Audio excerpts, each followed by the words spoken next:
Yeah. Okay, I'm just going to jump into this, and I want to give kind of a history of where we've been and what we're looking at and moving forward. So in 2007, we had Jim Matheson was our congressman. Bob Bennett was was a senator. They were pushing for a big lands bill, which was in conformity with the Red Rock Wilderness Bill. The Red Rock Wilderness Bill is something that was proposed way back by Doug Owens and then picked up by Dick Durbin out of Illinois. Senator Dick Durbin has pushed the Red Rock Wilderness Bill for 25 years now. And the Red Rock Wilderness Bill, if I had slides, I would show you what this looks like. The Red Rock Wilderness Bill proposes these wilderness corridors from Canada to Mexico. And there's what they call the spine of the continent, and it runs down, and it happens to go straight through San Juan County, right across the top of Blanding, and on down through some of these areas to Mexico. And the spine of the continent, they say they want that basically free of people. Now, for the people who live there, maybe that would be a problem, but for the globalists that want this, it seems to be what their goal is. So that's the Red Rock Wilderness Bill. When you go back to talk to certainly Senator Bennett, he was already legislating to the Red Rock Wilderness Bill. And we say, well, that Red Rock Wilderness Bill has never passed. It's not law. And the kind of the consensus is, well, we kind of want to be ready if that happens. So basically, they're managing for the Red Rock Wilderness Bill. And Lynn, if you... Is it okay to just interject a little bit? Well, just if I'm going off track. No, so. What's happened in the last decade is they don't want to resolve the Red Rock Wilderness Bill. Because in the interim, it all has to be managed as wilderness. What advantage would they have to go to Congress to do a bill and lose some of that? Right. They have no intent on resolving that. Yeah. So the Red Rock Wilderness Bill is a problem. And anybody that could call themselves a Republican, anyone that could call themselves a conservative should be fighting the Red Rock Wilderness Bill tooth and nail. Yet we go back to D.C., some of our own delegation are managing to the Red Rock Wilderness Bill. I was in Senator Orrin Hatch's office, and his staff was saying, well, the Red Rock Wilderness Bill that, and the Red Rock Wilderness Bill this. This was when I was a commissioner. And I said, there is no Red Rock Wilderness Bill. It's a proposed plan by our enemies, and it's not law. And they said, it will be. And that's what we're dealing with this fight. And that kind of is a theme that will reveal itself through this whole thing is our problem really is not the Democrats. We know who the Democrats are. We know what they stand for. Our problem is the Republicans who are Democrats. They only run as Republicans in Utah because they know they can't get elected as Democrats. If there's Democrats here, welcome. And I'm not bashing on Democrats as much as I am on Republicans. So, and especially some of our Rhino Republicans. So we had Jim Matheson, Bob Bennett, the Red Rock Wilderness Bill. Has anybody heard of Southern Utah Wilderness Alliance? Moab's got 140 nonprofits headquartered out of Moab, almost all of them environmentalist organizations. It's a cancer to the state of Utah, and we don't know it because we don't know what they're up to until it's happened. And the reason we don't know what they're up to is because they don't operate in the daylight. They operate behind the scenes. They operate with big money. There's the Carnegie Institute, if anybody's heard of the Carnegie Institute. Carnegie Institute, they're the ones that created eugenics back before World War II. They've apologized for that on their website, but they created the eugenics program. They are big environmentalists. You type in Carnegie and National Governors Association, you find out, oh, Carnegie's created the National Governors Association. You type in Carnegie and Disagree Better, which is our governor's new motto. Oh, that came from the Carnegie Institute for International Peace. It's a communist organization. They're pushing a communist agenda. They have been for a very, very long time. They're not bashful about it. They go to the Aspen Institute in Denver, and they talk about these things. They talk about the only thing standing between the world and world peace is the United States, and they need to be destabilized, and they work to do that. So I am going to struggle with technology, I promise you tonight. So Give me just one sec.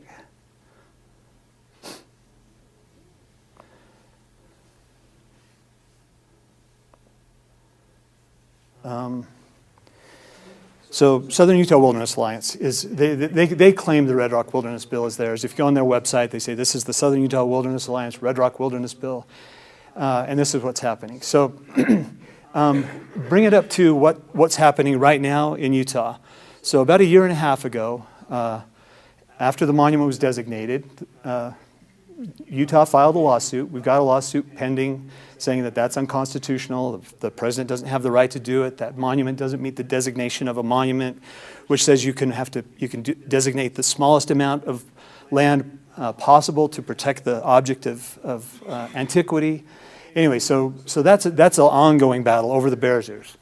Well, even though we're in the middle of this, and I passed a bill in 2022 saying that, I guess it was in 2021, saying any executive order that the state deems to be unconstitutional, agencies of the state are forbidden from implementing that. Well, that didn't stop the state institutional trust lands from entering into an agreement to trade out a bunch of SITLA sections for BLM sections. And then take those into other counties and trade BLM sections for SITLA sections. They made a big statement when they were doing this, and the statement was, we've found that communities that have SITLA sections have more economic opportunity, more revenue, better schools, all of these things for those communities that have SITLA sections close by. So this is a great trade.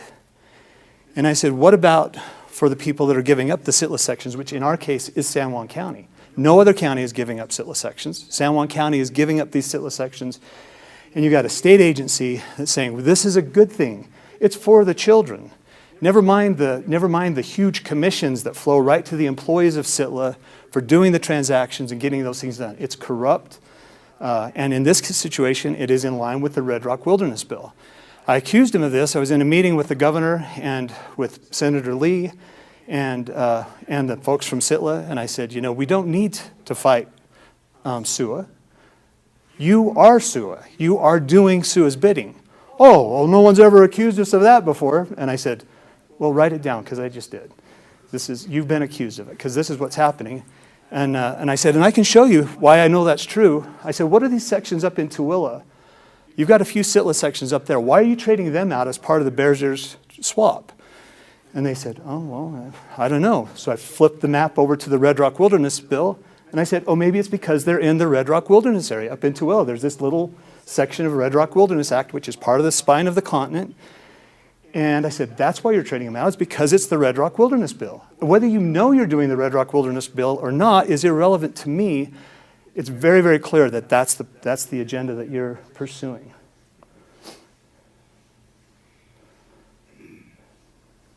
Okay. So we talked about the Carnegie Institute. Of course, when Barack Obama came into office in 2009, all of this stuff started happening really, really quickly. And we saw it firsthand in San Juan County because the raids took place in 2009. All of those things, as you look back and you see who the actors are and how long this has been planned, you recognize that the raids on Blanding were nothing but a justification for locking up a massive amount of land out here on the Bears Ears. Talking about the Carnegie Institute, they weighed in heavy on the raids in Blanding and the egregious offenses that were taking place out here and how we had to protect Native American artifacts, et cetera, et cetera. It's just part of their narrative. Now you type in Carnegie Institute and Bears Ears, and what you get is a website saying, oh, the Carnegie Institute is doing paleontological research in the Bears Ears. So they're out there now looking for paleontology. Big picture of Valley of the Gods. This is Valley of the Gods, and it's so beautiful, and we're searching for paleontology. Well, if you talk to the BLM employees who work out at the Bears Ears, they say, it's not paleontology, it's rare earth minerals. That's what they're researching. And of course they want the rare earth minerals. That's what they wanted back 10, 12, 15 years ago. They know where the future is going. They know what they want to get locked up, and they're actively doing that. So when someone says we're looking for paleontology, you can bet they're looking for more than dinosaur bones. When I first got on the county commission, I was asked to be on a task force to negotiate the moratorium that President Obama wanted to do on uranium on the Arizona Strip. He wanted to say, over the next 20 years, we're going to shut down uranium mining. Of course, we have the only uranium mill in the United States just south of here. So those are the jobs. Those are that's the mineral that comes here. And we were arguing, why this shouldn't be shut down. A lot of the big uranium companies were there. They were helping to fund the operation, all these things. We go through 2010 and into 2011. And towards the end of 2011, one of the companies, the biggest company with the biggest interest, came and said, we're out. We're not part of this anymore. We sold our company. And I'm sitting at the table with these guys. This is not reading it in the news. I'm sitting at the table with them. I said, you sold your company? They said, yeah, we sold to Russia. And they're like, oh, yeah, right, you sold to Russia. Yeah, no, we sold to Russia. Hillary Clinton brokered the deal. What? Yeah, Hillary Clinton brokered the deal, and we sold to Russia. Of course, it was Uranium One, and that is exactly what happened. So people didn't know about that in 2011. They didn't really know about it in 2012. It was really about around 2014 and 15 when people were like, hey, did you know that Russia owns all of our uranium? And I'm going to talk a little bit about this. So anyway, they backed out of the deal, and we found out that, yes, they did sell to Russia. I went to dinner a couple of months back with Mark Steen, Charlie Steen's son, and it was such a delightful thing. Anybody that knows Mark, I'd never met him, and he was sitting there, and he's telling me, oh yeah, Frank Giustra was the one that brokered that deal. He made $1 billion, and he gave $120 million of it to the Clinton Foundation. And I said, is that true? So I went and looked, and sure enough, Frank Giustra brokered the deal. He gave $131 million to the Clinton Foundation. But I'm looking at this, and this is in 2011. Barack Obama is the president, but they are flying all over the world. He and Bill Clinton flying all over the world, buying up uranium in South Africa, Kazakhstan, buying up all these uranium companies. They bought Uranium One. They left the name on it. Then Uranium One started buying up assets. They bought the mill over in Tikaboo. They're buying up claims. They've got a plan. And Putin was talking about the deal. And he said, it's Russia's goal to control the energy resources of the planet. And we're doing that by buying up the uranium and the nuclear resources. And what are we doing about that? I mean, what is the role of government when this happens? On the Sitla deal, they came and they were saying, well, this is good for the Sitla kids. This is good for, we're going to make money. And I said, there's a term for this. It's called plunder. Government is put in place to prevent that, not to facilitate it. But this is, the Bears Ears monument, the new, we call it the Beatnik Monument in Arizona that locked up, that Biden just did a few months back. That is plunder, and that is what these agencies are doing. And when you look at the agencies, you find at the Bureau of Land Management, Nada Culver, former director of the Wilderness Society, and she formed this thing called the BLM Action Committee. And it says within the Wilderness Society, the BLM Action Committee is to leverage the resources to control the policies and practices of the BLM. So they saw an opportunity at this little Wilderness Society, a couple of $100 million probably, but they looked and said, with just a little bit of effort, a little bit of money, paying off a couple of people, we can control the entire Bureau of Land Management. Now again, government is supposed to prevent that type of stuff. A Republican form of government, where it's by the consent of the people, is supposed to prevent that sort of stuff. But they saw an opportunity, so they were controlling the BLM, got a new administration. Nada Culver becomes the deputy director of the BLM. I was at a meeting in Kane County, and somebody was talking about the Grand Staircase Management Plan, and it's horrendous. It's the goal is to get the cattle off the land, and that's what they're doing. And someone said, have you been colluding with environmentalist groups? Because this seems, no, we have not colluded with any environmentalist groups. It's like, you are the environmentalist groups. Tracy Stone Manning is the director of the BLM, formerly. I don't know if anybody knows Tracy Stone Manning. Does anybody know who she is? former tree spiker up in Washington, activist her whole life. I mean, it's so wrong. It's so wrong what's happening. Sally Jewell, you know, went straight from REI and a huge environmentalist activist to being the Secretary of Interior under Obama. Eric Holder, who, you know, executed the raids here and then went on to just go after people under the Obama administration for a very long time, is not the type of person who is serving the public. He's serving the interests of those who put him in power. The Nature Conservancy. Nature Conservancy goes around, they buy up conservation easements on people's property. And as a CPA, working with some people who have a lot of land and a ton of debt, and they're about to lose the ranch, they can sell a conservation easement, continue to ranch, get a big check, pay off all their debt, and from a tax standpoint, from a business standpoint, you say, you know, I don't know how you say no to that, because you can do it basically tax-free. While your debt's gone, you basically don't have to farm anymore. You can just kind of live on your land up until the next generation. Then the Nature Conservancy says, well, actually, these provisions start to kick in. We start to own this land.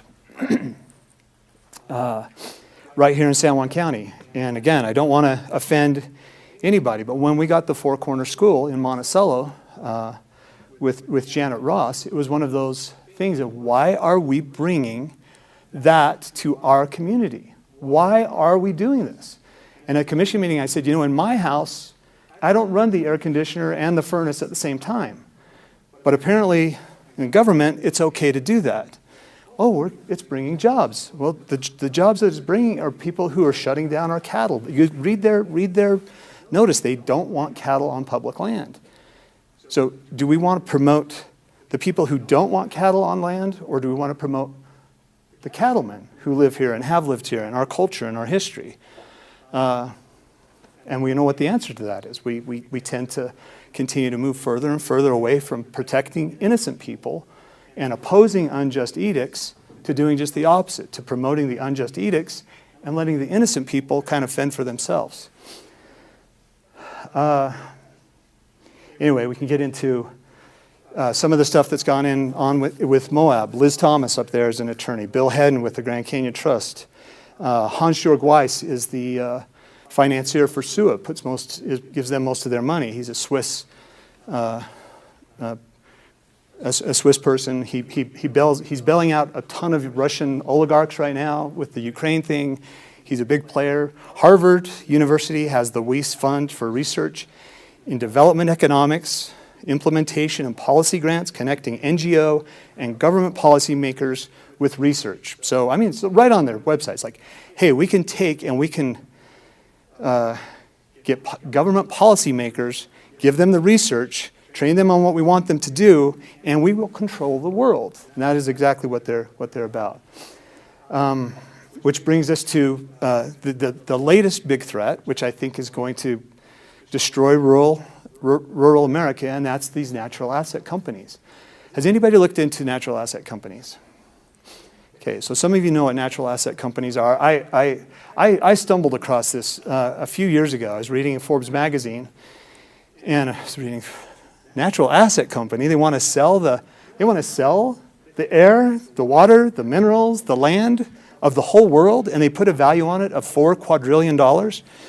And it's like you can't sell the air, you can't sell the water, but we're now finding out that yeah, they can. So they said this is the largest global land grab in human history. It's finally starting to catch on. So I'm yelling this at our caucus meetings, the majority caucus. We go to these all-day trainings, and I say, "What about natural asset companies? Is anybody paying attention to that? They're selling all of the public land. Utah has 67% public land.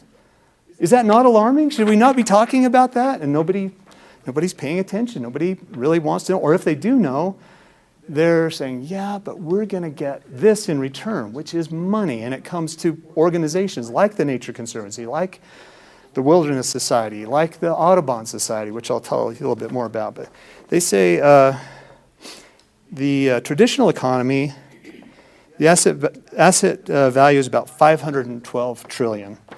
in, this is worldwide. So they're saying, you know, in the financial market, we got 512 trillion. In the natural economy, we've got a market that's worth $4,000 trillion, $4 quadrillion. It's a lot of money. And you're thinking, you're crazy. You can't sell the world. Well, it's coming up on the New York Stock Exchange, and the SEC is approving it. It's kind of like carbon credits. It's like they're going to sell this land. And there are companies now, most of them backed by China, that are saying, basically it's like a concession contract. We can come in and we can basically control all of the Bears Ears National Monument. We'll be the concessionaire for that, which means we'll charge people to come in, we'll maintain it, we'll take care of it. It'll slowly become a private asset in the hands of the Chinese government, essentially. And I'm not exaggerating there. China is working this angle very hard.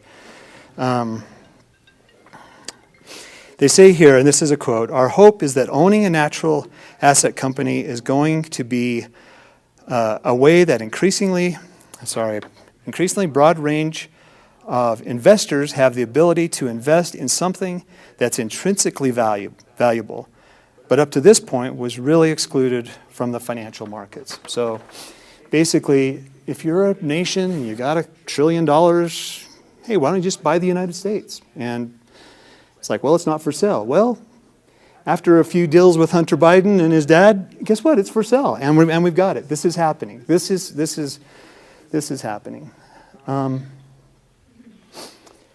Let's see. Any questions? Where were we to so far? Because my question to you, as after we talk about this, is, you know, what do we do? We met here in 2013. Was it 2013 or the beginning of 2014? Anyways, it was about 10 years ago in this room, and I asked the same question. We're getting a monument. That's why I said we're getting a monument. The narrative will be, well, that's what the people in San Juan County wanted. If it's not what we want, then we should make a little bit of noise. And we made some plans of how to make some noise. And I'm telling you, the noise that we made in San Juan County is what affected the Obama administration. We threw a big wrench in the works. We complained about it. We talked about made in China Patagonia. We tried to embarrass anybody that stood up for it. Marjorie's smiling because she was a warrior on that. But yeah, it was fun, right?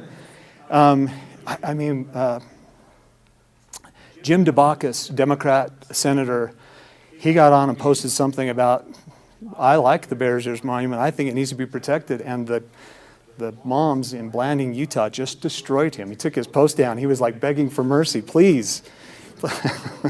I didn't mean to offend you so badly, but that's exactly what happened. So we made a lot of noise during the Obama administration, knowing full well that they were going to designate.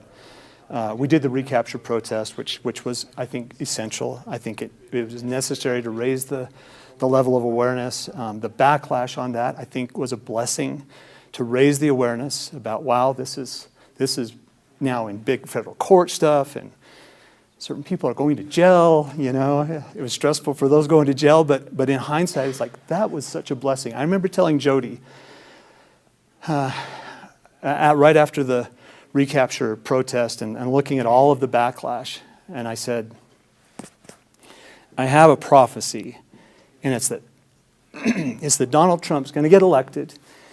He's going to reduce the Bears Ears or rescind it. And I said, and this is even too much to even say, but I think he's going to go back and rescind the Grand Staircase as well. And then we watched those things, and it was a miracle. It was like things started falling into place. And those monuments got reduced. It was a huge thing. It would not have happened without the people in Blanding and Monticello, San Juan County, standing up and saying, we don't agree. It's not right, and we don't agree. So we went through that whole process. Trump reversed it, of course. Biden put it back. We see now, during the interim, we got so many water wells drilled out here,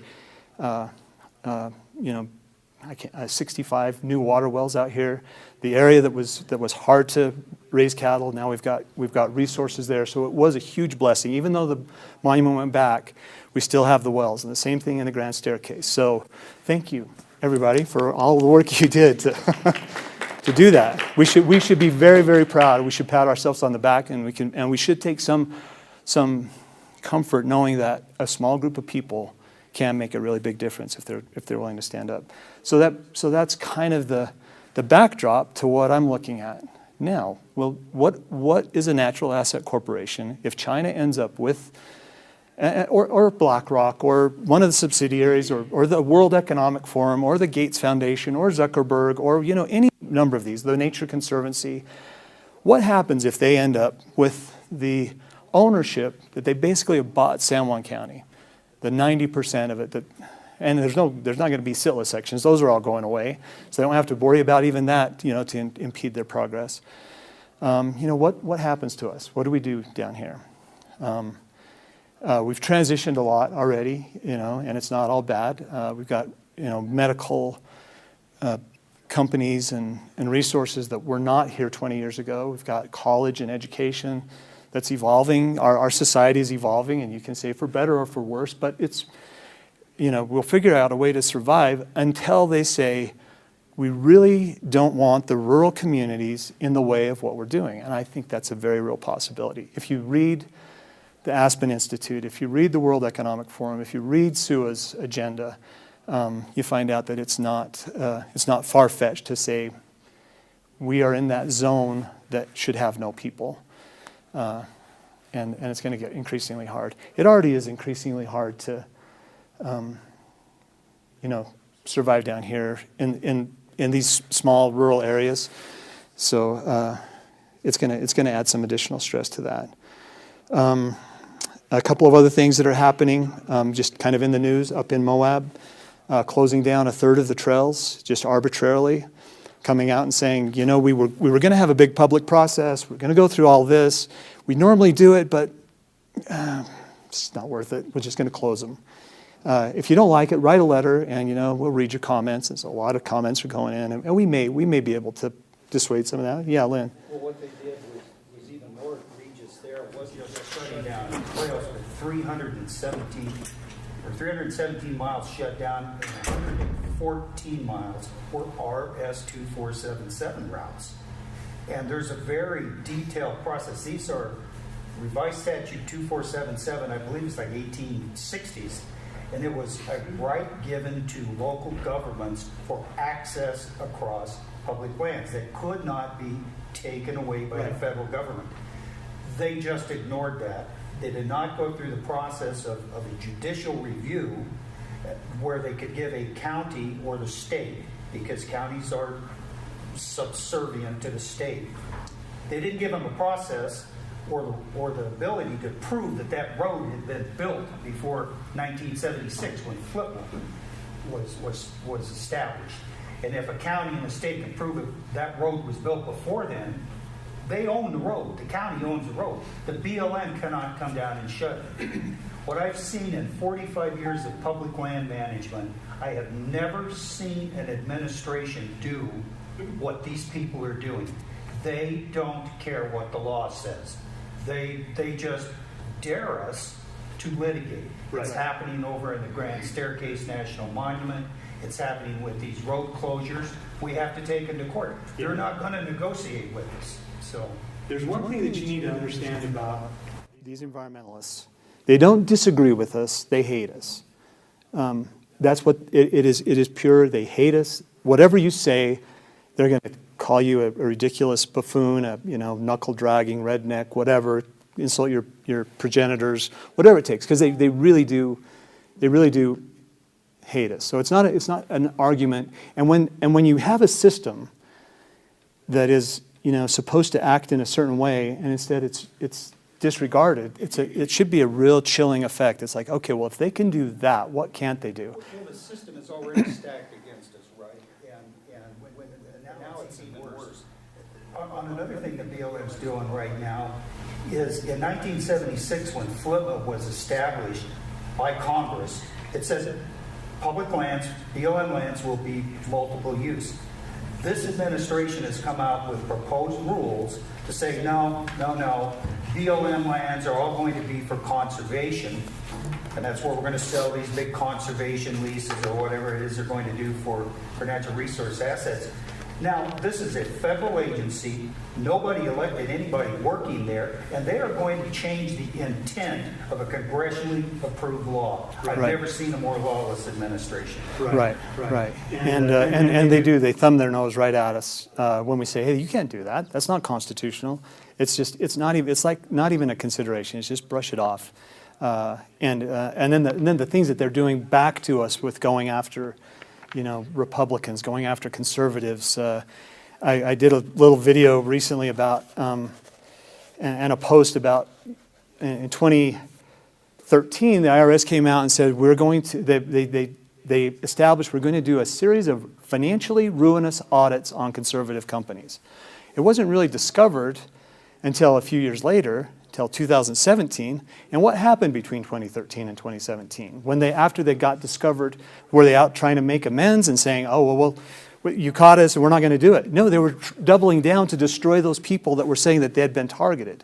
So if you said, hey, this isn't fair, I was one of them that was audited in 2015 for 13, 14, 15. And when you say this is not fair, then you become an even bigger target. And so the prudent thing to do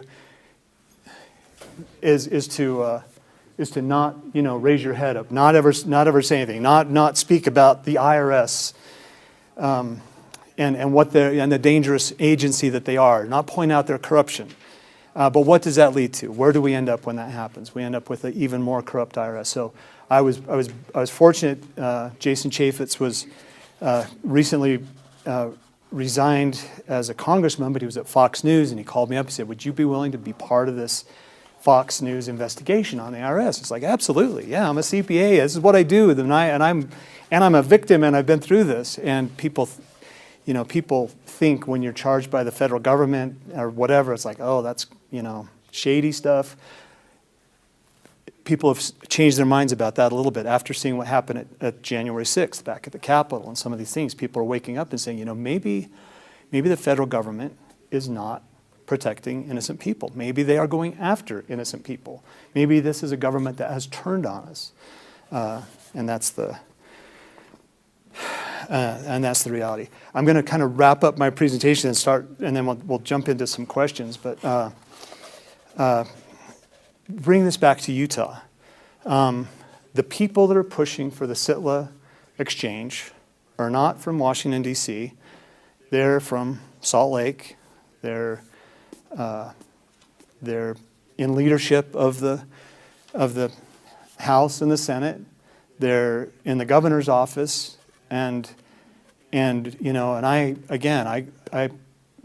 hope people in San Juan County know that I can get my hair on fire and really go and tell people. And I've been in that position up there for a long time. And that's actually probably the biggest reason why I'm standing here running for governor of the state right now, is because this is not the way we do it. This is not right. You can't do that. That's not how it works.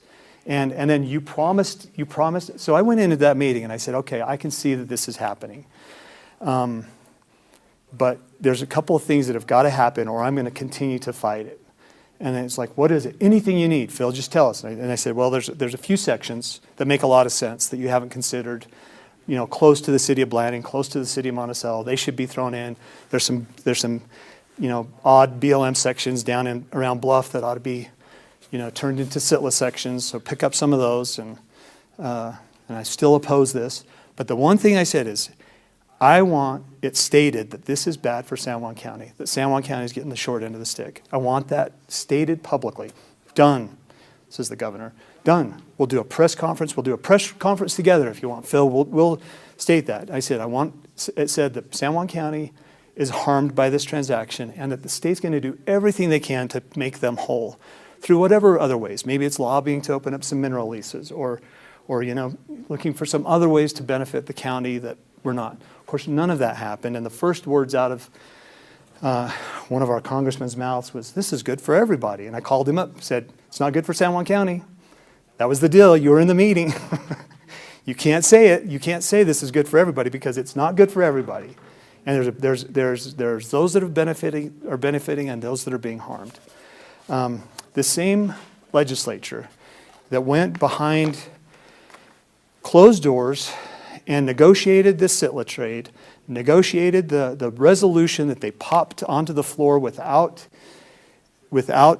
warning, and I'm blindsided as a legislator, and I'm like listening, it's like, what are you doing? You're proposing a trade of all of San Juan County's sitla sections, and I wasn't invited to the meeting.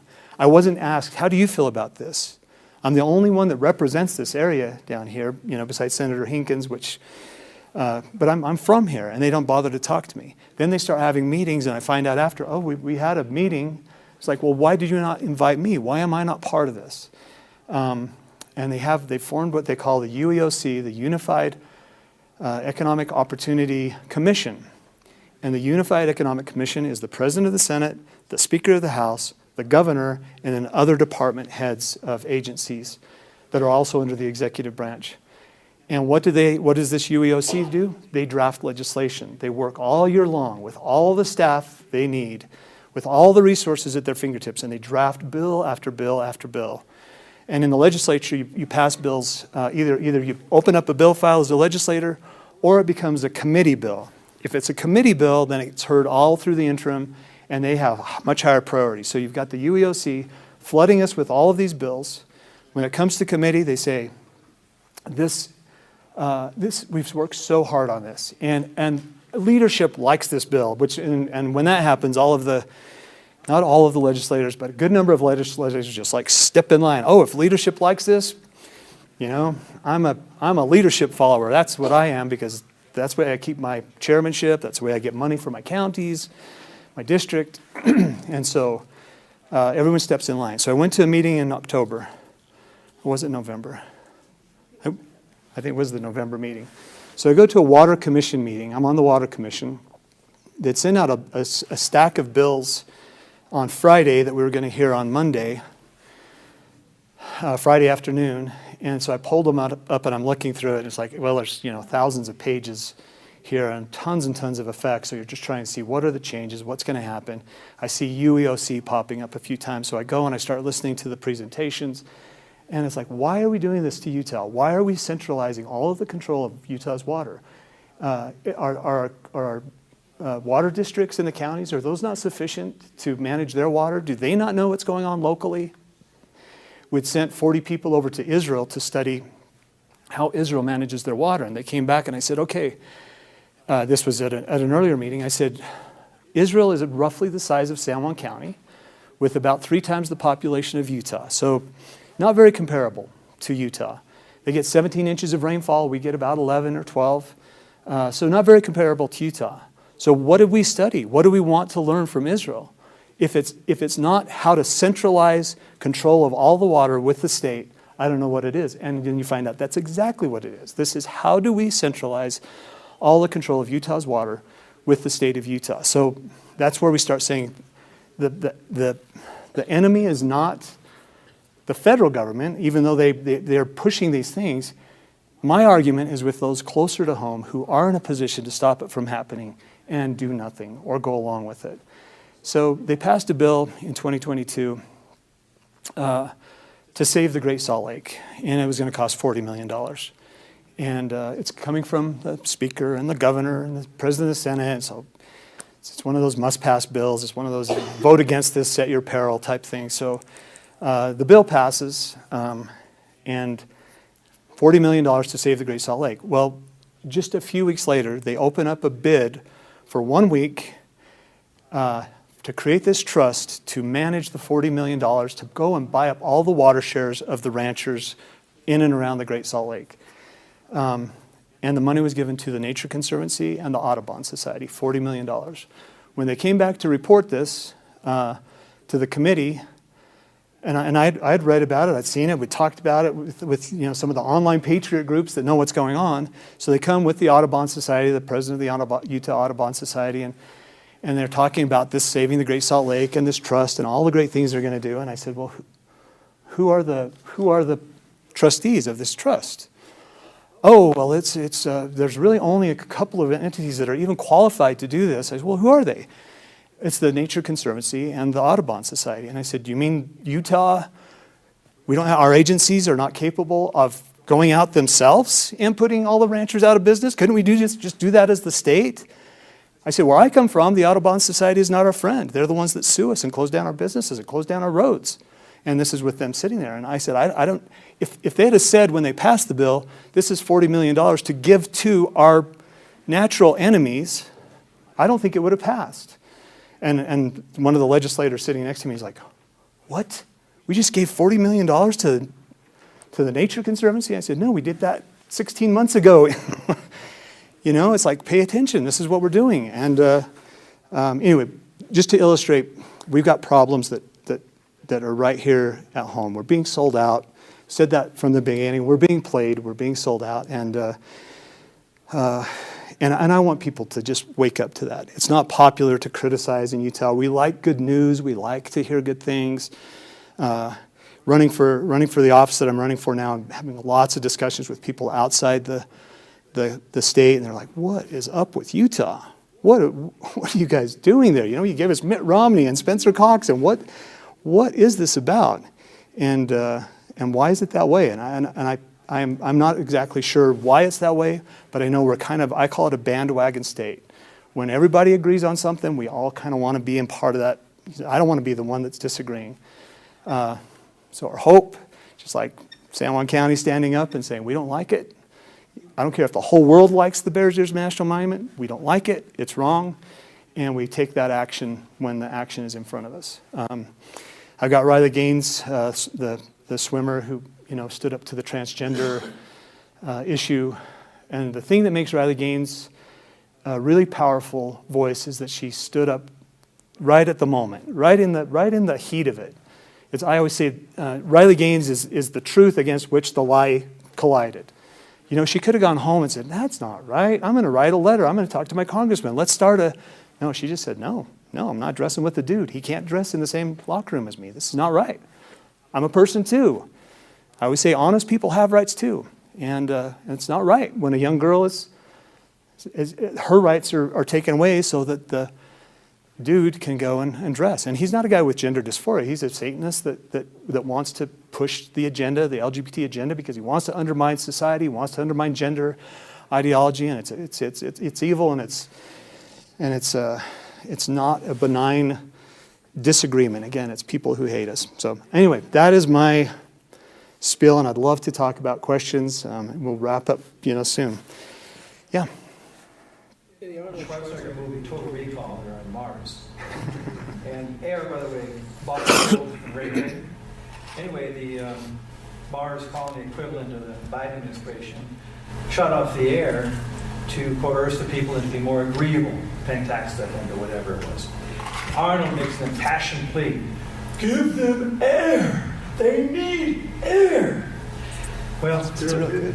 Well, I grew up in Austria. Okay. Arnold was a friend of mine. Well, a few years ago, Central Valley in California, 3 counties, maybe 6 counties, heavily depend on irrigation water. And some moronic federal judge said, yeah, he agreed. And there's some minnow, some little fish in danger, whatever. So they shut off the irrigation water. And in my simple way of thinking, Arnold was the governor.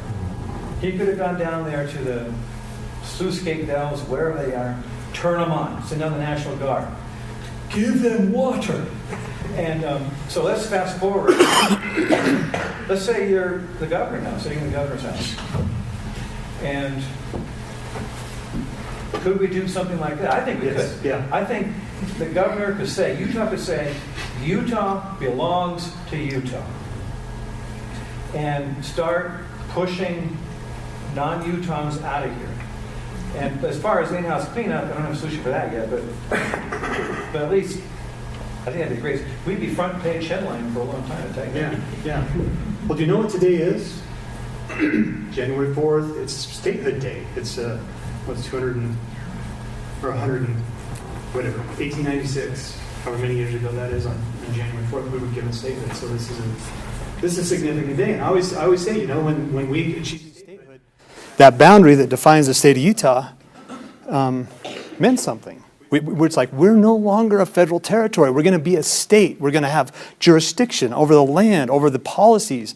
You know, those enumerated powers that are listed in the Constitution, that's all the federal government's going to do from here on out. We'll do all the rest. We'll be in charge of our education, our energy production, our land, our health, our safety, our roads, all of these things.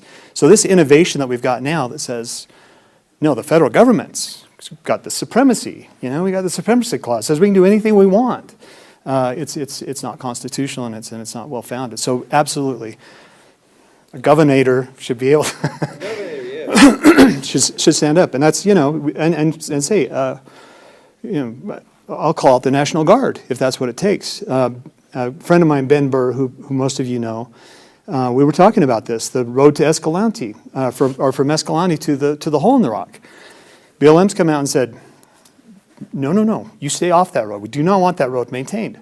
Well, that's when the county should say, well, we don't care. It's a RS-2477 road, and we've got an obligation to maintain it, so, you know, up yours, we're going to do it. Of course, we find out that when county commissioners do that, they don't get the support, sometimes of their own county commissioners, sometimes of state legislators, and sometimes they're left on their own. That's when a governor steps in and says, I'm going to go maintain that. I'm going to send the National Guard engineering unit down with heavy equipment and try to stop us. Just try to stop us. That's what's got to happen. And what does the federal government do when a governor does that, or when even county commissioners? They don't know what to do. They're like, oh, okay, all right, let's go fight somebody else. My friend Jim Garmhausen used to always say that a skunk has only one trick, but it's a really good trick. And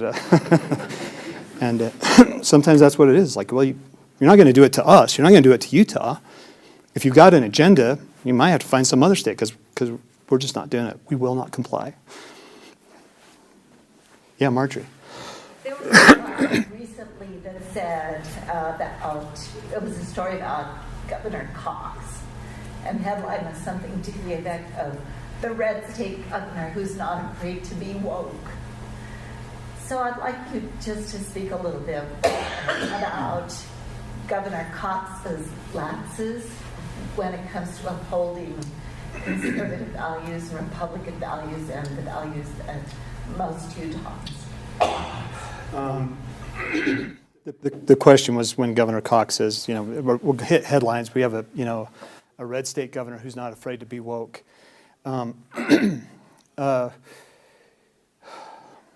So currently, we have a border issue ourselves. We've got, you know, Utah is a sanctuary state. At least according to ICE, we're a sanctuary state. And we've got places that need to house and, you know, put people up. We've got 12 million people came through during the Biden administration. I went down to the border a couple of weeks ago, just before Christmas. I was there. I went to the border in southern Arizona. We went down to the wall and we drove, and there's, you know, a couple of hundred people sitting out there waiting for a border patrol to come and pick them up to get processed so they can go, you know, fly off to wherever. We're saying, well, where are you from? We're from Guatemala. We're from Chad. We're from wherever. China. And China. I didn't see any Chinese there, but you go down that wall and it's a fortress. You know, it's 40 feet tall and it's big steel, you know, beams going up with plates at the top that you can't get over the top of that, and for miles this thing stretches. Well, every quarter of a mile, there's a section removed by the Border Patrol. I mean, removed, cut. The concrete, the steel, cut, usually about 16 feet wide because they're in 8-foot panels, and so about 16-foot cut in the wall. The panels are taken down and they're sitting there. We were watching the contractors working on one of them. It's like, why are you doing this? Oh, that's hard. We build the wall, we take it down, we do whatever. So when they say that immigrants have come through a breach in the wall, it's like, it's not a breach, it's not a wall, it's a ornament on the southern border. We have an open border. All of those people now, Governor Cox says, hey, bring them to Utah. You know, we're compassionate people. That's who we are. That's Utah. That's the Utah spirit. No, never mind that they're all military-age young men and that they're, you know, got supplies and materials coming into these homes that they rent up in South Jordan with 20 young men living there, and they come in, they come out. I don't know what's going on. But I do know that we're now giving driver's licenses to the same people, a bill to do that. I know that the driver's license information goes to the DMV, which then goes to ERIC, the Electronic Records Registration Information Center. That becomes a pool from which to draw voter registration. Maybe they're not legal. Well, that's ERIC's job. Utah can't say that. That's ERIC's job to determine that. And then you find out that, well, ERIC is run, I'm getting far afield here, Marjorie, but you find out, well, ERIC is essentially an extension of the Democrat Get Out the Vote campaign, funded by the Pew Foundation, run by David Becker, and Utah is leading the charge on ERIC. We are charter members. This is the best thing ever, which gets us back to this. Why are we doing this? And why was the Lieutenant Governor, Cox, why was he pushing that so hard at the time? I got a call today from Salt Lake Tribune and said, hey, Spencer Cox said that he is going to run a positive campaign like he always does and hopes that Phil won't try to run his campaign by tearing down the state. What's your response? I said, I have no interest in tearing down the state. I love Utah. I love the people. I am going to point out the differences between me and Spencer Cox, and then I listed a couple of things that I said. Basically, I said, government is supposed to protect the innocent and fight against unjust edicts, and we have a governor who is working really closely with really big money people. He's very into Silicon Slopes. He's all into the money. That's who's calling the shots. As a legislator, that's what I told after my first session. I said, I didn't realize there were super legislators and then the rest of us that are just supposed to be supporting actors. I thought being a legislator meant that you come up and represent the people just like anybody else. Excuse me. So, again, I love the legislature as well. I love my colleagues up there, some really, really good people. But they're in the minority and it's tough. And we've got a governor who loves emergencies, loves declared emergencies. We declared, we're in a drought emergency for right up until we declared a flood emergency, and he wanted 90 days for the emergency. Well, we were in session. We're getting ready to declare the 90 days. I proposed an amendment. Let's do it for 30 days. We're meeting in 30 days anyway. If there's still an emergency in 30 days, we can extend it. Instead of coming back and saying, hey, Phil, I appreciate kind of where you're going, and I agree with you, but this is why a 90-day. Instead, it's a letter the next day saying, a few misguided legislators, one or two, propose that we have this, they seem to be opposed to it. I was like, well, I voted for the emergency, for the 90-day. I just thought it might be smarter to do a 30-day. They're saying it would cost $300,000 to reassemble in a month to do this. I said, how do you figure? Do the math. And they did it and said, oh, it would cost $30,000. Well, a month later, we were called into special session again to do some other little ticky thing. It's like, oh, we could have just handled another extension of the emergency. And there was no flooding to speak of. There's some houses that got washed out because they're poorly engineered and stuff. But we didn't have this massive flooding. We weren't pumping water out of Salt Lake Lake. But because there's a 90-day extension, that means you can do no bid contracts. It means the money can flow to your people that got you in office. When the governor lists all of the big corporations, and it sounds like I'm bashing the governor, but these are the frustrations that I have. They're very genuine. When you see all the big corporations that he lists, these are the corporations that support me. It's like, well, you can see why. Just go look at the contracts that those big corporations are getting. And that money flows out, and it flows back into your campaign funds, and funds all your people, and funds all your friends. And, Utah Jazz has got, you're wined and dined by the billionaires of Utah, and it's a billionaires club. Sorry, Marjorie, that was a long answer, but that's where Spencer Cox, that's where Spencer Cox is different than someone who values a Republican form of government. And the key feature of a Republican form of government is consent. It's that the people want. This is what the people, want. Instead, we're told what we want, and if we don't like it, then we're not disagreeing better, and we should, be ashamed. So, very long answer. Maybe Yeah. to the honeypot. Dwayne? We need politicians that are going to go up and fight for the people. It's been way too long in this state. It's not just Governor Cox, it was his predecessors before him. Thank you for pointing It that out. goes way back. Yeah. Claim they're Republican, claim they're conservative, not only in the state, not only in the, it's not happening in the counties, the cities. These activists are being infiltrating every aspect of government all the way down to the cities. I have given a lot to this country, to this state. And I'm tired of hearing the lip service of not only our representatives running for federal office, but for the governors and the mayors and the county commissioners that don't care about the people. You're not the only one that is fed up. And I would soon have somebody go up there. You're not up there to make friends.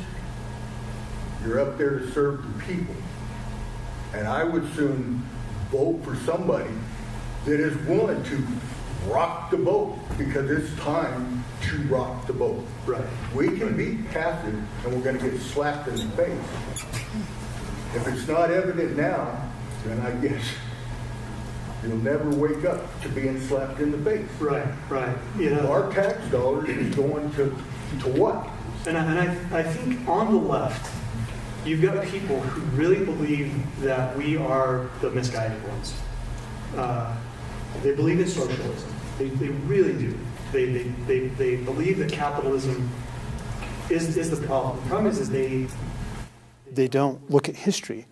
If you go and look on the internet right now, if you go search capitalism versus socialism, you'll find that socialism is the answer to all the problems with capitalism. You're hard pressed. You have to search and search to find, where can I find a good article about why socialism is bad?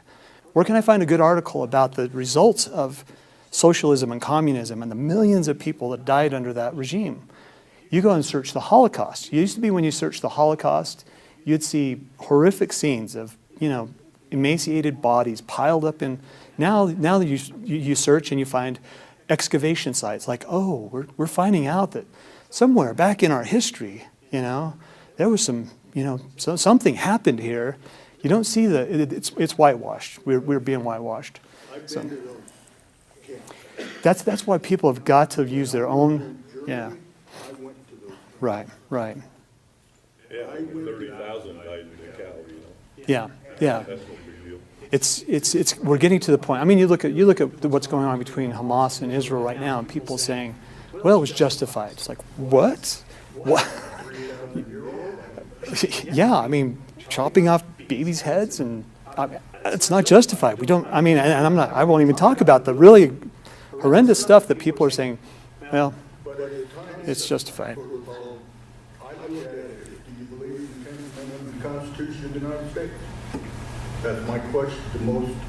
When we lived up in Ogden, and I would go to these people running for office up there, first question that I had for them when they were president, do you believe in the 10th Amendment of the Constitution of the United States? We have a state constitution. Where is the state constitution being upheld? So when I got on the county commission, I don't want to make this. When I first got on the county commission, we were having this debate about the public lands and about the monument, and they wanted a big lands deal in San Juan County. We want to swap out all this stuff, and if you don't do it, you're going to get a monument. And anyway, I was arguing against it, and one of the outgoing leaders, when he finished up, he said, "Phil, this is a fight you will never win. It's like David and Goliath." And I said, "First of all, I'm not interested in another fight.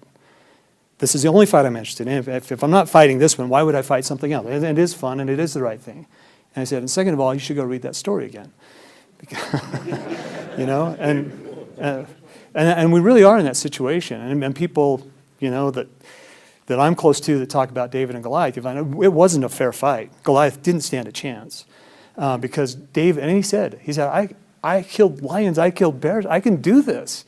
Like, oh, well, put on this armor and get all this stuff. And he's like, I can't do it that way. I just with God behind me and my skill. at throwing a rock really hard. I'm just going to go take him out. I'm just going to go take care of this. And you don't have very many people that are willing to do that because, man, that's radical. That gets people fired up. So you're exactly right, Dwayne. We need fighters, and I understand people who are in elected office that are saying, well, if I take that route, I will not be able to get any of the good stuff that I'm trying to get done in this elected office. That's where you go to your constituents. And that's where leadership comes in, and you say, let's do this together. Let's fight this. Let's do something. Politicians don't go back to the people that put them down. They don't. No, they. Everybody talks about Ronald Reagan. Well, what was the one thing Ronald Reagan did that no other president ever did? What was that? When he couldn't get nothing done, he went to the American people. He did go to the American people. That's what people loved about When have you ever seen a governor go to the people of the state of Utah? It's really easy, and people who know government know that it's dangerous. Left to itself, it will go in a really bad direction, and that's why it's not left to itself. That's why we don't leave it to itself. That's why we step up. But you're right. After you've been in office for a little while, you think, well, I'm better than my constituents, and they don't know what's going on. I'm the only one that knows what's going on. Barney Frank, who is not somebody I emulate, but Senator Frank, said there's only one politician that I've ever trusted, and that was myself. And that was only in my first term. which there's some truth to that.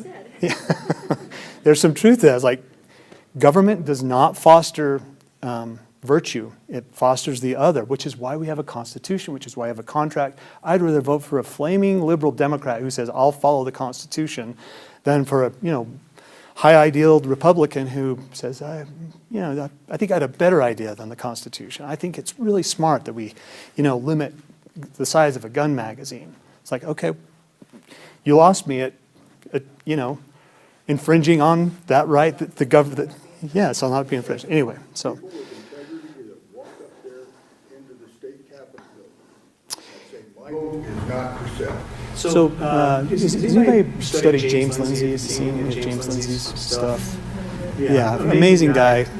We watched him, but he talked about a study that they did where they came in and 5 people are given a test, and it's which line is shorter up here. And they have these lines, and number 4 is the only one that is not in on it.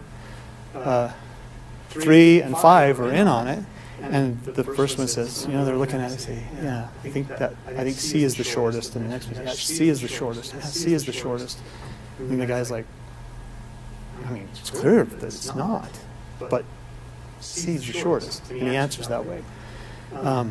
And so it was like 90, do you remember, Joe? It was like 93% of the time they will answer what they know is the wrong answer. That's the definition of cognitive dissonances. I know that's not right, but I'm going to give this answer. Apparently, I'm not seeing something. But if one person at the beginning would say B, then the rest say C, the last guy he's like 50% of the time he will give the truthful answer. So one person standing up, one person saying, this isn't right. I've got this bill, this really controversial bill this session that says boys can't use girls' bathrooms. And on the phone today with another reporter, and she said, people will say that your bill is trying to erase transgender people. And I said, it's not. They're trying to erase gender. They're trying to erase gender, and that's a very serious thing. And she was saying, why do Republicans just want to dwell on these stupid little, boys and girls bathrooms bill? I said, they're trying to erase gender. It's pretty central to our society, and it's really harmful. And someone that wants to recategorize that as a political platform is doing so disingenuous because it's pretty serious. Anyway, Cade. So we had Governor Cox veto the legislature's bill, the first attempt at banning transgender students, athletes from participating in the sport in their trans identity. I just wondered if you had what your take was on that, and how was that as being a legislator seeing that vetoed? Yeah. So a great bill passed the House and the Senate that said that boys couldn't compete in girls' sports in high school. And the governor vetoed it. And kind of back to some of Lynn's point about the system, this is not the way this is supposed to work, was his reasoning for doing that. It's because he loves those kids. He loves those transgender kids. It's like, well, that is not the point. The point is these are girls who have rights. They have rights to go and compete. They spend their life. They do all these things. And then a dude shows up and beats them at their sport or whatever. And it's not unfriendly. It's not unkind to the transgender person. Just like the bathroom bill, I've said, you know, the transgender person, he may not feel comfortable in the boys' bathroom either, which means he's got to find a place where he can go. Maybe you open up this is just in public buildings, state and federal. So maybe the teacher's lounge says, hey, you know, if you're transgender and you don't feel comfortable, you can use this bathroom. We're not trying to embarrass you. We're not trying to limit you. If that's the case and the person needs to go to the bathroom, they've got a place to do it. But what they want is to go into the girls' bathroom and say, you can't do anything about this. And that's where, so we're having these debates, and then the governor comes out and says something like that. And it was right about that same time that he met with a group of high school students and said, I'm Governor Cox, my pronouns are he, him.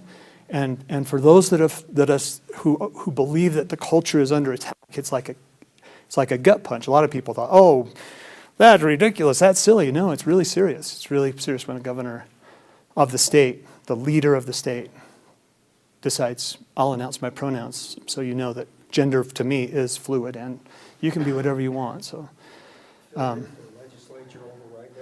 we reassembled in a special session and got to a veto-proof override on that, which was good. And now the governor is basically saying, you know, he's the one that's, you know, protecting kids. And anyway, it's a tough spot for him to argue out of. Same with his pronouns. That's a tough one to argue out of. Yeah. You talked about environmentalists, and I think that it's important to remember that it's really a lot bigger category than just environmentalists. It's the leftists, it's the woke crowd, and it's really at the root of it a satanic ideology is what it is. And the problem, and this is I think one reason why a lot of Utahns get sucked into it, is that there's a great deception going on. And the deception is that ideology is all about compassion, tolerance, social justice, and it's a veneer. It's a veneer over the ideology. But a lot of good people get sucked into it because those sound like things that they want. It's so hard to argue against compassion and, you know, tolerance and diversity and equity and inclusion. There are people behind the scenes. That's right. That's right.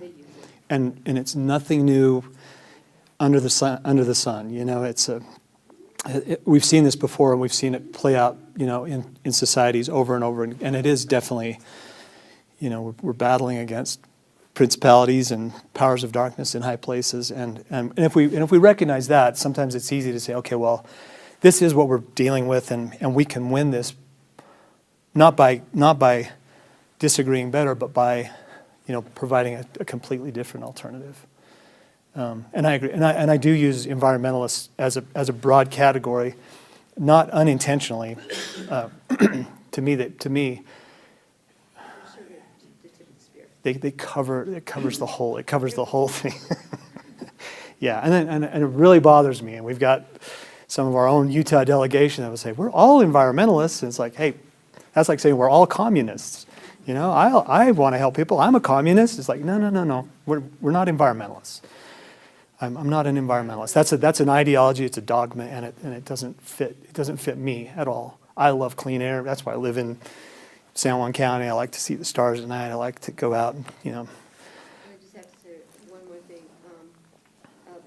That was like a warning bell in my head that was just dong, dong, dong, is when our dear state representative, the federal representative, you know, from, you know who I mean, when he, in his email that he sent out, without even blinking an eye, he said, and a great shout out to San Juan County for being willing to sacrifice for the rest of the state. That's on the Sidla situation. Just said that. Thank you, San Juan County, for sacrificing yourselves for the rest of the state. Take one for the What a team. representative for San Juan County is. Right. And that's, that's, Yes. yeah, those things are hard for me. Those are really hard for me because I'm working with people that I want to like, that I want to support. I want to get things done together. We do some good things together. You know, you want to give them props and give them credit where credit's due.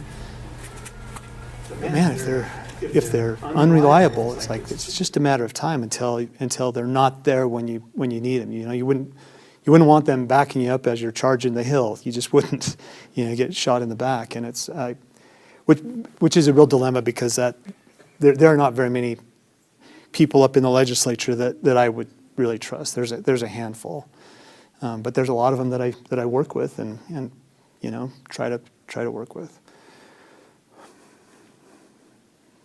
Okay.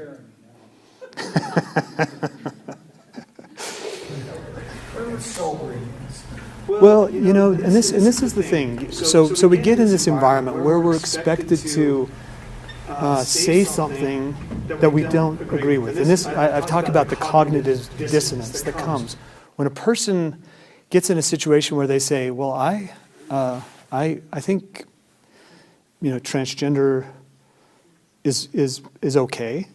In fact, I think we need to be more accepting. In fact, I think kids need to learn at an early age that that's okay. They need to learn that the queer lifestyle is okay. So maybe we'll have a drag show in first grade. Maybe we'll bring some pornography material into first grade.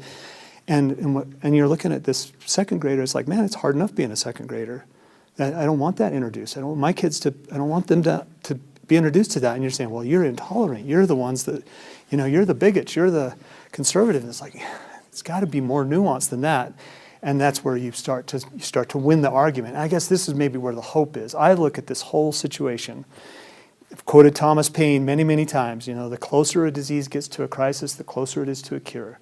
And it's in the final push that we win these things. I think I put it in my, I can't remember the quote that I put in my notice for this meeting, but it was, when the times get really tough, the people that need to step up do step up. And he says, thank God. And yeah, we get to these positions and it's like, we've seen this go a little bit too far. So the wind is shifting in our favor, and we're going to see other people saying, you know what, it's too much for me. The LGBT community, if there's such a thing as a community of LGBT, but my gay friends are saying, we don't want boys and girls bathrooms. We don't want boys and girls sports. We don't want pedophiles on our rainbow. This is not what we're about. So they pushed it too. They pushed it too far. And that's what I'm hoping. I'm hoping that people will wake up. History tells us, that you gain a little bit of ground, you lose a little bit of ground. You gain a little bit of ground, you lose a bit of ground, and over time you slowly become, dragged down to hell or whatever.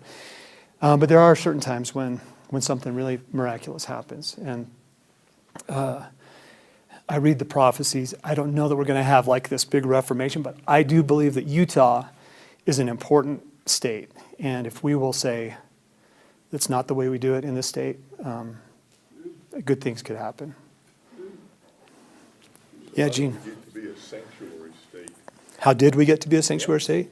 That's a good question because there are certain people in the state that say, "No, we're not a sanctuary state. We never send in our application saying, can we be a sanctuary state?" It's just the ICE immigration.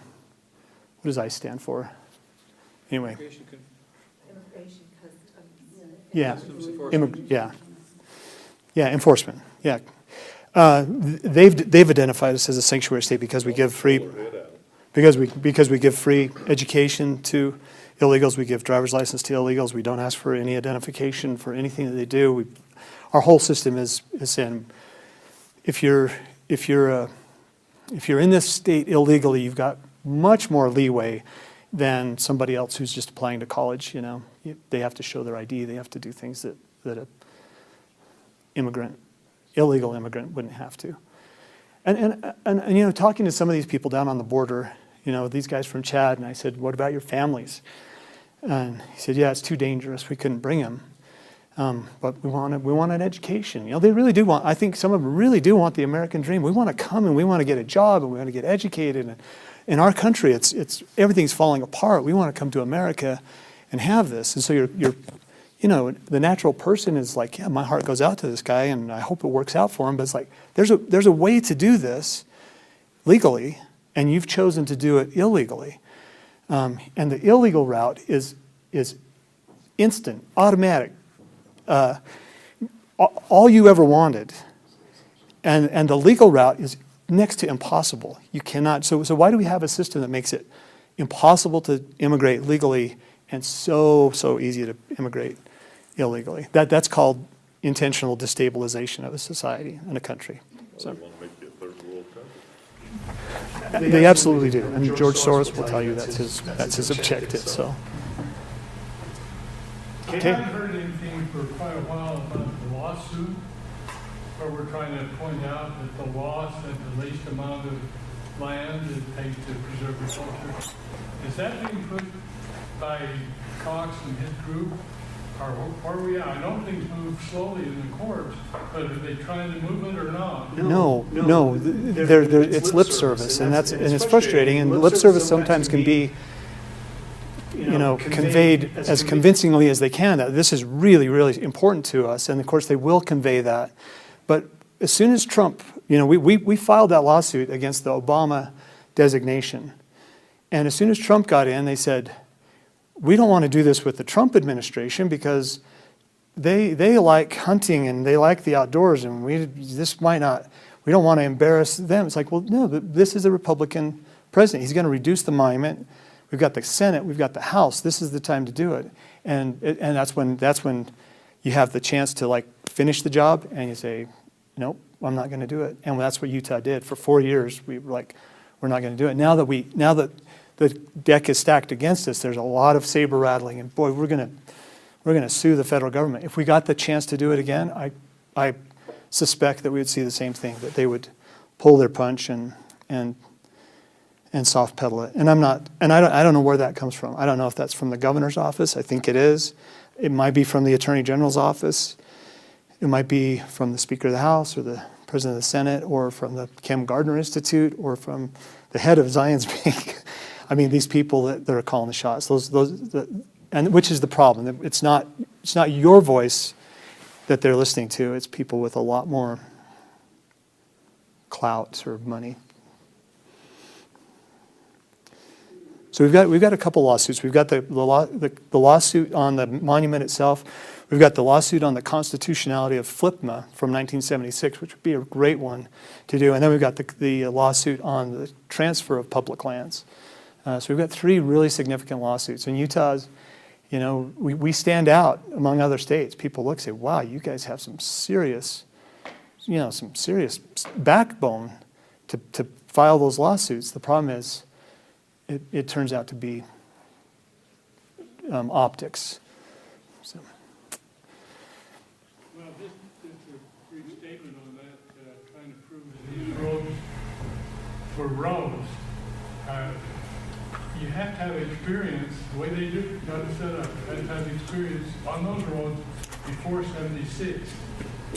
Okay, all the people are dying off that had that experience, so they're going to say, well, nobody's fighting for that because they're all dead. Yeah, right. Yeah, I've got a bill file open this year because that's what they call that adverse possession. You have to show that, hey, it belongs to me because I used it for so long and you didn't complain. I used it continuously for 10 years and you didn't complain, so the adverse possession law says that I get to continue to use it. Well, that's not what RS 2477 says at all. And yet Utah has gone along with that, and the federal government says, well, that's Utah says they follow adverse possession for other things, so it's going to apply to our roads as well. So my bill that I've got open for this year says we don't follow adverse possession when it comes to the government's claim of, or to the county's claim of roads. We don't have to meet the adverse possession. We just have to show it's a road and it was there before FLPMA. Period. It's on a map. It was there. You don't have to go and get all these affidavits of people driving. It's like obviously we accepted the grant, the RS-2477 grant, and the evidence of that is that there's a road there.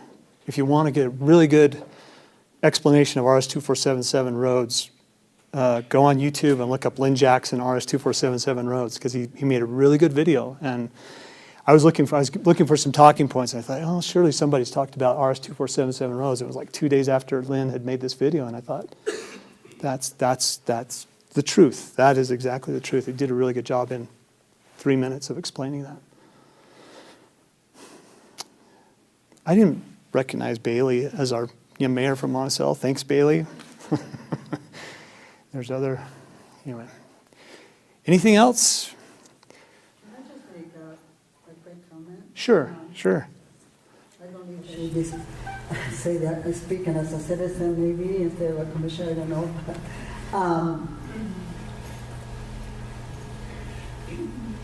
We, as a commissioners, we are dealing with the side effects of all the past regulation. As a county, we are being squished, we've been choked, we have been plagued with lawsuits through the years that we still pay. We pay money on lawsuits. And because of that, sometimes we have to be careful what we say. We have had 4 years of inactivity to generate any funds for our county. We have only, I'll say, probably generous, and I'll say 8% of our land that we can collect property taxes. 66%, I think around 66% goes to the schools for educate to the school to educate our children, and different percentage go to other services. We had to deal with what's left over. We know the building is being sold as over around 33% of our transit taxes. We got with lots of programs. We're losing, look like we're gonna lose that. So what do we do at the meantime? I think people want San Juan County to die. That's just my feeling. They're killing us. They're just kind of pushing us. The latest thing that people are talking about, the sage grouse. They said there's supposed to be this one bird around Monticello.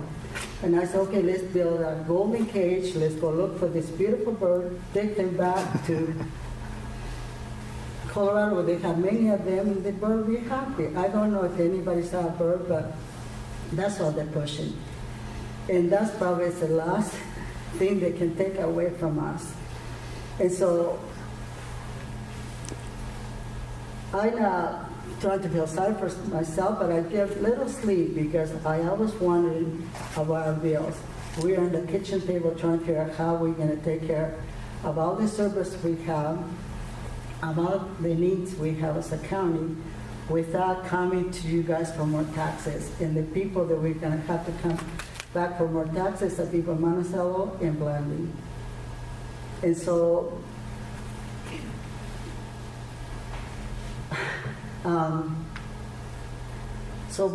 what do we do? We need to show people that we are not a dying community. I don't know what can you do as an individual to show we are alive, we're well, and instead of just being choked, we're going to bloom. And I don't know if that'll take people there in office that they can help the cities grow. We need to produce more business. We don't want to come to the retired people that paid for a home a long time ago with more property taxes. That is not fair for them because the income is not going up. So we're trying to figure out how we can make this county grow to generate more funds. And that's the need right now. 2 years ago, there was, we paid for studies in the county to help us figure out what the numbers are. Over $90 million went from San Juan County to purchase things outside the county. There's no one place to sell cars here. So we have so many, we have the school district, we have lots of government organizations, the college, they need cars. Everybody's had to go out of the county to buy cars. There's $90 million even if we get 10% in the county with somebody starting businesses, or in the previous life when I was working for the college, we were poor for a long time till somebody came and told us the principle of circulating $1. Eugene was there, maybe he remembered. And we start, instead of just giving the money to the students, we start giving scholarship for them to use the money at the cafeteria, to use money at the dorm. And that makes that dollar circulate. I don't know two circumstances. I want to respond. Drag it out. These are good questions, but let's talk about Gouldings. You've got a private piece of property down there in the middle of the reservation. They're begging for some help from the county, saying we're being taxed by the tribe, and we're being taxed by the state, and we're paying property taxes, and we're getting no services. And what does San Juan County do? We go and we increase their assessment, probably to a fair value, but we increase their assessment and we quadruple the property taxes that they're paying. So instead of paying their $18,000, they're paying $80,000. And they're saying this isn't fair. And this is not defending. So I'm saying we have the ability as county commissioners to adjust that. We call it the Board of Equalization. We can adjust their property taxes, and we can say we're not going to raise their taxes this high. And I was telling him, you've got to come. You've got to bring your complaint. You've got to bring it to the county. We can't just do it if you're not willing to come and say something. So they did. They did it. The county said we're not going to do this all at once. We do need to look at realistic values. But we didn't go down and say we're going to fight for your right to be a privately held piece of property. You're not subject to the tribe. I contacted our legislator at this time, said, I need help with Gouldings. They're being treated like they're getting taxed twice. They're getting worked over. And San Juan County is not willing to help them. We're not willing to help them with their taxes. We're not willing to help them with their services. And they're getting frustrated. So because of my advocacy, they said, the Utah State Tax Commission, instead of saying, maybe we should look at this, said, Phil Lyman is taking bribes to help his tax clients. And they acted on it. They raided my office. They put paper up in the walls. They're going through my computers. They're going through all my stuff. This is during the John Swallow days, which is why I've got some issues there. And they go through this whole thing, for a whole day in my office. I said, if I was a client of Phil Lyman and I knew this was going on, I'd be looking for a different CPA. So, well, we already had all this information anyway. And I said, well, you didn't have my client list. Or if you did, you would know that Gouldings is not a client of mine. I'm not doing anything for people other than constituents in the county. So when Gouldings said, I'm not getting any support from the county, I'm not getting any help from the state, I'm not getting any help from anybody, and I'm getting taxed out the wazoo by San Juan County, they did the thing that almost makes me happy. They said, we're selling to the tribe. You can deal with the tribe now. Instead of getting the $40,000 a year in property taxes, you can get zero. And you can have a tribal entity. Why? Because we wouldn't fight for them. Well, we did try. I know. We did provide wells and everything for water and everything, but the thing is where we need They didn't get the help from the governor that they were asking for. They didn't get help from the legislature that they were asking for. They didn't get any support. They were left to themselves to fight against the system. Take a team of the different stages to do it, but I'm trying to figure out how can we survive without pushing us and kicking us out. Believe me, I know the stress that you're talking about, but I found when I was a county commissioner that their bank account was fine. The county's bank account was flush. If it wasn't, they raised taxes. They didn't go and say, well, how is your bank account? How are our businesses doing? They said, well, we're not worried about the businesses. If their business goes out of business, we'll just raise everybody else's taxes and we'll be fine. It's a no-fail on the county's point. Because they can just raise taxes, and they have, and the budget's gone up and up. At the state level, we've gone from a $10 billion budget to a $30 billion budget in the last 13 years. So the state's fine. The government's doing well, and then they'll tell you, hey, we got surpluses. We're the best managed state in the nation. Look at all, we got a $2.3 billion surplus. It's like, well, give it back to the people. It's their money. But we don't do that. And, I'm not criticizing San Juan County, but on these fights, on the fight, I mean, how much money did the state spend when we were fighting the Bears Ears? Were they down here? No, it was us. When San Juan, and I said, I'll spend every dime in the county's coffers to fight this. Which is our whole $14 million when you've got a $30 billion budget at the state. Then they're saying, well, good luck with that lawsuit. Let us know how it goes. And, if you win, we'll come down and take credit for it. But if you lose, it's your own fault. And same thing with our elections. Same thing with this. So it's the Joan of Arc dilemma. You perform a miracle. You save the country, and as soon as it's over, your own people hang you. Burn you at the stake. And that's, I don't know why that's human nature, but that's what it is. And yeah, the state should be taking a lot more responsibility for these huge public lands counties. If dirt could vote, San Juan County would be a pretty important county. Raise the tax on the BLM, Sylvia. Right. They want to Yeah. handle this property. I mean, there was a time, and people know this, that San Juan County was the second highest centrally assessed county in the state. Centrally assessed is the value of all your minerals and everything. We're second only to Salt Lake County because they had Kennecott copper. So when people say, we need a gas tax, we need to tax people on their gas because we're not getting enough revenue, and the gas tax would help us maintain our roads. It's like, how about you skip the gas tax, go and fight for the people that are extracting minerals in your county that made us the wealthiest county in the state, one of the wealthiest counties in the state. How about we foster production? How about we take care of honest people? It's like, why would we do that? We can just raise the taxes. There's like a disconnect. And again, I'm not being critical at all of, because I'm very sympathetic to the problems, but you don't have the state backing you up. You don't have the governor backing you up. You've got everybody saying, well, maybe San Juan County should just get the message that they don't need to exist down there. Maybe they should move to Salt Lake like all the smart people do. That's where they spend all the taxes anyways, up in Happy Valley. Yeah. So anyway, sorry. It's a really sensitive spot for me coming through the commission, but my frustration again comes back to my gripe is not so much with those far away that are inflicting this, but those closer to home that could do something about it, and yet we argue for a new gas tax to pay our bills instead of arguing for production. And we've got to do that. Somewhere we've got to do that. We've got to say we have a right to live here, exist, open businesses, go out and prospect for minerals, all those things that we've done in the past. And we don't have to change to a what's the word? We don't have to be a vassal. We don't have to become a vassal county where we're totally dependent on whatever comes from the top down. It's contrary to who we are. It's contrary to America. And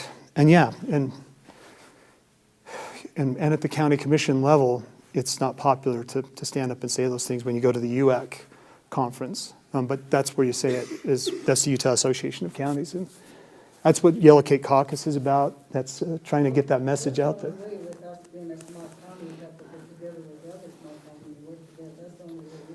Right, and then you really, if you all get together and you fight the fight and you win it, and the governor throws you under the bus, you haven't won anything, and that's what we've seen happen, and not just with the current governor. It's not a new thing. We've seen this happen for the last, several governors, and that needs to stop. And so if I win this election, first thing I'm going to do is put more responsibility back to the legislature because those people are elected. And right now, they pass bills that are kind of nebulous. They hand them over to the executive branch, to what they call the administrative rules making. So off it goes to the health department, and they decide what the law should say. If I was the governor, I would veto that bill, say, go back. Your job as the legislature is to pass laws that people understand, and if they don't like them, you're the one that they can unelect. They can't unelect the director of the health department or the head of UDOT or all this administrative state that we've got. But sorry, that was a long. Anyway, and thank you, thanks, Celia. I appreciate you being there. Okay, we ready to wrap it up? Okay. Thank you for coming. If anybody has anything they want to talk about afterwards, feel free to stick around. We'll just kind of wrap up. But Jody, is there anything that I've forgotten to do? Well, this is not a campaign speech, but we do these kind of things right before we're running for office. So I guess I really would love your help in forming the narrative in Utah that a Republican form of government means we look after people in San Juan County, even if they don't matter politically, even if they don't matter financially.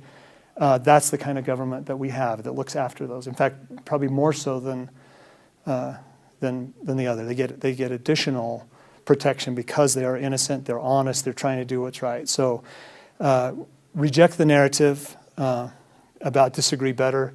It's a manipulative narrative. It does not convey what is the truth. We want to talk about what is the truth and be willing to say, if you believe there are 90 genders, go ahead and say it. But if you believe there are 2, don't feel compelled to say otherwise. Be willing to stand up for your kids. That's one thing that people say, do you think you can win? I say, well, I know there's a lot of really upset moms over what happened. And I hope they remember what their kids went through during COVID and now with the pornography in schools. And I hope they remember parents getting called domestic terrorists and getting prosecuted and say, that's not the way government works. And where was the governor on that? Well, he was announcing his pronouns, and he was like hiding in the corner from the woke mob, saying, "Hey, don't nothing to see here. We're woke. We're on it." So the ask is, tell the truth and tell your friends and follow me on my social media and share things. And if you have any feedback for me, if you see me doing something really stupid, I appreciate hearing about that. You try to live a life in politics where you don't do really foolish things, and it's hard to do sometimes. So anyway, I appreciate you guys so much, and it's an honor of my life to be in the legislature. I do not take this step lightly at all. I love being in the House. I love representing you guys as a commissioner. I've loved it all, and I truly think that there's a path to the governor's office, and if I get in there, it's going to be to take care of honest people, and that's my job. That's my job. That's my promise. Thank you. Okay, grab a shirt on the way out. Sign up on that sign-up sheet if you're willing to. And how can we gather signatures? Oh, I've got a couple of signature packets that I brought with me. If someone's willing and interested to do that, I can give you. Yeah, I didn't bring very many, and I can get more, but. So how does this work? So it's got a place for 100.